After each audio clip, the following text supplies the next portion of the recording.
लोकसभा चुनाव 2024 के नतीजों ने सभी को चौंका दिया है। इन नतीजों ने देश की पूरी राजनीति की ऐसी तस्वीर पेश की है जिसकी उम्मीद शायद ही किसी को थी, क्योंकि 3 दिन से मीडिया में एग्जिट पोल के जरिए जिन आंकड़ों के ढोल पीटे जा रहे थे, वो आंकड़े नतीजों के आसपास भी नहीं फटक पाए। भाजपा शुरू से ही 400 पार के नारे का गीत गा रही थी, लेकिन जब नतीजे सामने आए तो पार्टी 300 का आंकड़ा भी नहीं छू पाई। वहीं कांग्रेस, जिसे भाजपा पूरा खत्म करने की कसम खा चुकी थी, उसमें फिर से जान आई और शतक लगा गई। वहीं राज्यों के नतीजों की बात करें तो यहाँ ऐसा खेल हो गया कि जिसकी उम्मीद किसी को नहीं थी। उत्तर प्रदेश हो या हरियाणा या फिर राजस्थान, इन राज्यों में आए नतीजों ने भाजपा को तगड़ा झटका दिया है। पंजाब में तो भाजपा का सुपड़ा साफ ही हो गया, लेकिन यहाँ यूपी और राजस्थान के नतीजों ने सबसे ज्यादा चौंकाया है। राजस्थान में 2 बार कांग्रेस का क्लीन स्वीप करने वाली भाजपा हैट्रिक लगाने का दावा कर रही थी, लेकिन जैसे ही मतदान हुए, भाजपा के चाणक्य कहे जाने वाले अमित शाह ने खुद ही ऐलान कर दिया कि राजस्थान में उनकी कुछ सीटें जा रही हैं। वैसे तो भाजपा के कार्यकर्ता ये मान रहे थे कि 2 या 3 सीटें ही उनके हाथ से जा रही हैं, लेकिन जब नतीजे सामने आए तो उनके होश ही उड़ गए। मतदान के बाद कांग्रेस डबल डिजिट का दावा कर रही थी और आखिरकार उसने 11 सीटें अपने खाते में कर ही ली और भाजपा के खाते में 14 सीटें ही जा पाई। वैसे राजस्थान के नतीजों को लेकर बहुत से कारण सामने आए हैं, जैसे यहाँ 2 बार मुख्यमंत्री रह चुकी वसुंधरा राजे को साइडलाइन करना पार्टी को भारी पड़ गया। साथ ही दूसरे दिग्गज नेताओं को भी ज्यादा तजव्वुर नहीं देना भी पार्टी के लिए सही नहीं रहा। यहाँ भाजपा आला कमान की ओर से पहली बार विधायक बने भजन लाल शर्मा को प्रदेश की डोर हाथ में देने का फैसला बहुत नुकसानदायक रहा।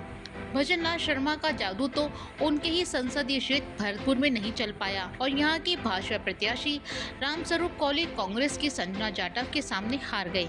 लेकिन इन नतीजों से ये साबित जरूर हो गया कि राजनीति में पुराने खिलाड़ी को नजरअंदाज करना बहुत बड़ी गलती साबित हो सकता है। भाजपा में मोदी जी को ही चेहरा मानते हुए ऐसे फैसले लिए गए कि आज पार्टी जीत का जादुई आंकड़ा भी नहीं छू पाई। विधानसभा चुनाव के बाद वसुंधरा राजे लगातार भाजपा से कटी रही।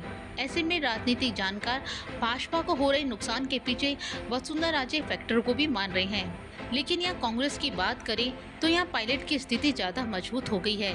उनके खेमे के प्रत्याशियों को जीत मिली है, जिससे वो राजस्थान की राजनीति में फिर से कांग्रेस के भविष्य के चेहरे के रूप में उभर कर आए हैं। वहीं विधानसभा चुनाव के बाद लोकसभा चुनाव में भी राजस्थान में अशोक गहलोत का जादू नहीं चला। गहलोत के बेटे वैभव गहलोत जारोल लोकसभा सीट से बुरी तरह पिछड़ गए।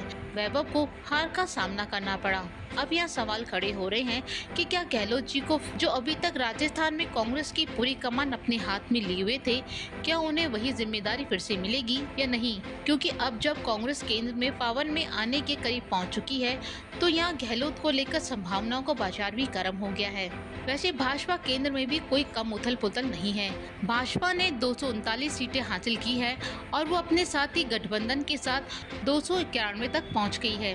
हालांकि केंद्र में एनडीए सरकार बना रही है, लेकिन यह मोदी का नाम पीएम की लिस्ट से हटाने की पूरी तैयारी की जा रही है, क्योंकि मोदी जी का वे ऑफ वर्किंग भाजपा के साथ साथ आरएसएस को भी अखरने लगा है।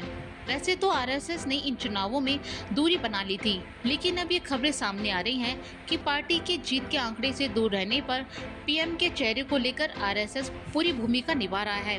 वो फिर से पावर में आ गया है। खबरें ये भी सामने आ रही हैं कि संघ ने पीएम पद के लिए मोदी के नाम को खारिज कर दिया है और शिवराज सिंह चौहान के नाम की चर्चा की जा रही है, क्योंकि शिवराज सिंह मध्य प्रदेश से सर्वाधिक सीट जीतने वाले प्रत्याशी बन गए हैं। साथ ही ओबीसी वर्ग से आने वाले और एनडीए के सभी घटक दलों के लिए स्वीकार्य चेहरा भी हैं। इसके साथ ही संघ की ओर से नितिन गडकरी, योगी आदित्यनाथ के नाम को भी पसंद माना जा रहा है और मोदी के नाम को रिजेक्ट किया जा रहा है। यहाँ आपको बता दें कि मतगणना के लगभग पूरी होने पर जब भाजपा ने नीतीश कुमार और चंद्रबाबू संपर्क करने की कोशिश की, तो उन दोनों ही नेताओं ने अमित शाह के फोन को नहीं उठाया, क्योंकि इन दोनों नेताओं को मोदी के पीएम बनने के नाम पर राजी नहीं थे। ऐसे में केंद्र में पीएम को लेकर बहुत बड़ी उथल पुथल चल रही है कि आखिर किसे देश की सत्ता हाथ में दी जाएगी। वैसे एनएससी 9 ने अपने पहले वीडियो में इस बात का विश्लेषण करके बता दिया था, इस बार भाजपा जीत के जादुई आंकड़े को ना तो छू पाएगी, ना ही पीएम मोदी 30वां प्रधानमंत्री बनेंगे। बल्कि इस बार कोई दूसरा नेता ही उन्हें रिप्लेस कर देगा, फिर चाहे वो शिवराज सिंह चौहान हो या नितिन गडकरी। साथ ही साथ भाजपा में मोदी जी, अमित शाह और जेपी नड्डा ने जहां नए नवेले मुख्यमंत्री बनाए हैं, उन राज्यों में भी बहुत बड़े बदलाव होने की पूरी संभावनाएं हैं।